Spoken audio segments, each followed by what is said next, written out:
When people or groups aren't dealing with each other directly in a good way during conflict, typically they're going to bring in a third party, and that third party is going to carry the anxiousness for them. You see this with two parents that are fighting and their child carries the anxiousness of it, or you see this in the opposite direction where maybe two departments are fighting and they try to bring in a third party leader to help absorb this issue.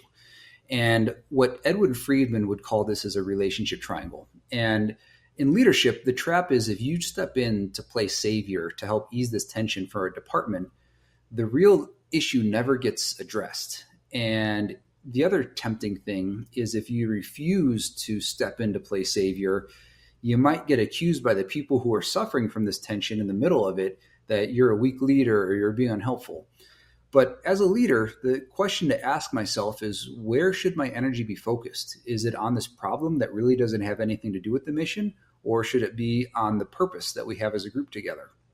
So a couple of steps that I read that seemed very helpful were definitely need to be able to name the conflict and just acknowledge that, hey, this conflict seems to be causing stress between the two of you or between the systems or between the department, whatever it might be.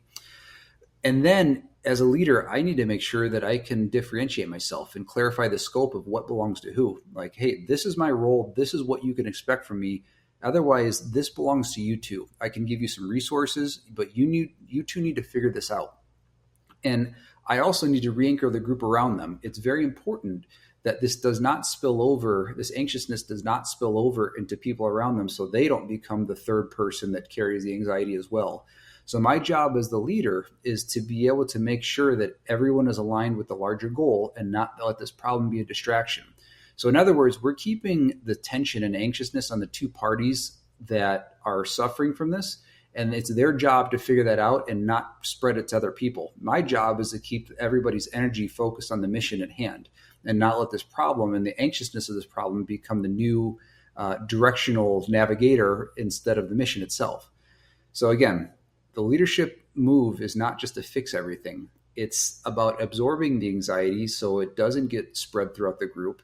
It's my job to stay calm, stay clear on everybody's roles, and encourage the people that they need to fix their own problems, give them the resource they need, but not fix it for them.